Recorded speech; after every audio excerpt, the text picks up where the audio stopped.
Hello दोस्तों, good morning to all of you. तो कैसे हैं? उम्मीद करते हैं बहुत अच्छे होंगे। तो आज हम आपके बीच JAC board class 11th biology का मोस्ट इम्पोर्टेंट क्वेश्चन लेकर के आ गए हैं। अगर इससे पहले पीछे वाले वीडियो को नहीं देखा है तो सबसे पहले जाकर के पीछे वाले वीडियो को देख लें, क्योंकि पीछे वाले वीडियो में भी मोस्ट इम्पोर्टेंट क्वेश्चन को बताया गया है। तो इस वीडियो में हम लोग मुख्य रूप से मेढक के बारे में पढ़ेंगे और मेढक के बारे में पढ़ने से पहले कुछ बेसिक से क्वेश्चन को लिया गया है। तो चलिए क्वेश्चन को स्टार्ट करते हैं। देखिए क्वेश्चन नंबर पहला क्या कहता है। क्वेश्चन नंबर पहला कहता है किसी जंतु में आधारभूत संरचनात्मक और कार्यात्मक इकाई है। किसी भी जंतु का जो आधारभूत संरचनात्मक और क्रियात्मक इकाई होता है उसे बोला जाता है कोशिका। तो इसका राइट आंसर हो जाएगा कोशिका। और क्वेश्चन नंबर दूसरा कहता है शरीर का प्रत्येक अंग, शरीर का जो प्रत्येक अंग होता है वो एक या अधिक प्रकार के खाली स्थान से बना होता है। यानी कि इस खाली स्थान की जगह पर क्या भराएगा? इसका आंसर हो जाएगा ऊतक। यानी कि प्रत्येक अंग जो होता है एक या अधिक प्रकार के ऊतक से बना होता है।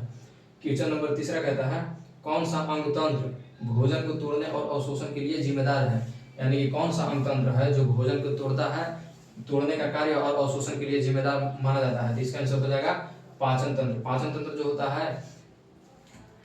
होता है भोजन को तोड़ने और अवशोषण के लिए जिम्मेदार माना जाता है। और क्वेश्चन नंबर चौथा कहता है कौन सा अंग तंत्र किसी जीव के शरीर को नियंत्रित और समन्वयित करने के लिए उत्तरदायी है।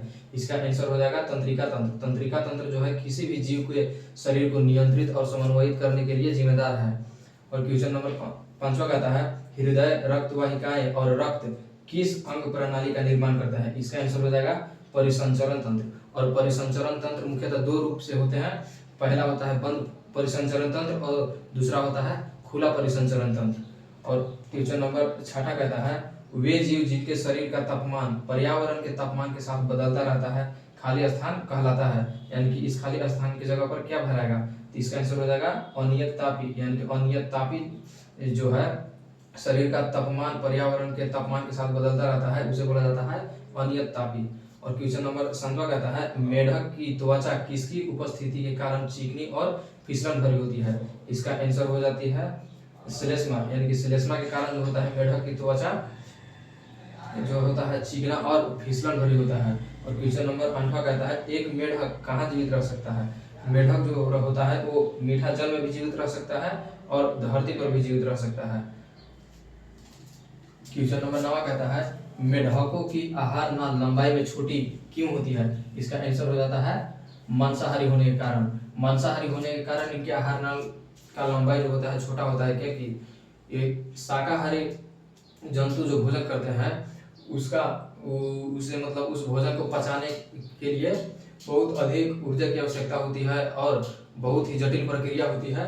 और ये जो होता है मांसाहारी जीव होते हैं वो इसका आहार नल की लंबाई छोटी होती है, क्योंकि इसे पचाने के लिए प्रक्रिया जो होता है बहुत आसान होता है। और क्वेश्चन नंबर 10वां कहता है मेढक का परिसंचरण तंत्र होता है। इसका आंसर हो जाएगा सुविकसित और बंद प्रकार का। यानी कि इसका जो परिसंचरण तंत्र होता है मेढक का वो होता है सुविकसित और बंद परिसंचरण तंत्र।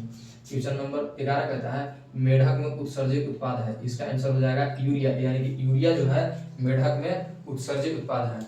और क्वेश्चन नंबर 12 कहता है मेढक का हृदय होता है। मेढक का जो हृदय होता है वो 3 कोष्ठकीय होता है। जिस प्रकार मनुष्य में हृदय जो 4 कोष्ठकीय होता है, 2 अलिंद और 2 निलय से मिलकर बना हुआ, उसी प्रकार जो है मेढक का हृदय 3 कोष्ठकीय होता है। और क्वेश्चन नंबर 13 कहता है मेढक में पित्ताशय का कार्य है। यानी कि किसी भी जीव के अंदर कोई भी अगर अंग है तो उसका कुछ न कुछ कार्य होता है। तो मेढक में जो पित्ताशय है इसका कार्य होता है पीत रस का भंडारण। और क्वेश्चन नंबर 14 कहता है एक मादा मेढक एक समय में कितने अंडे दे सकती है। तो एक मादा मेढक जो होती है एक बार में कम से कम 2500 से लेकर 3000 तक अंडा दे सकती है और अधिक से अधिक 3000 से लेकर 3500 तक अंडा दे सकती है।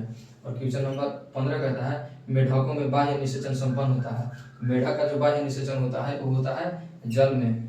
और क्वेश्चन नंबर 16 कहता है मेढक का लार्वा कहलाता है। यानी कि मेढक का जो लार्वा कहलाता है वो कहलाता है टेडपोल। और क्वेश्चन नंबर 17 कहता है मेढकों के मस्तिष्क से निकलने वाली कपाल तंत्रिकाएं होती है। इसका आंसर हो जाएगा 10 जुड़ा। संख्या में देखा जाए तो कुल 20 होता है और इसी को जोड़ा में देखा जाए तो 10 जुड़ा होता है।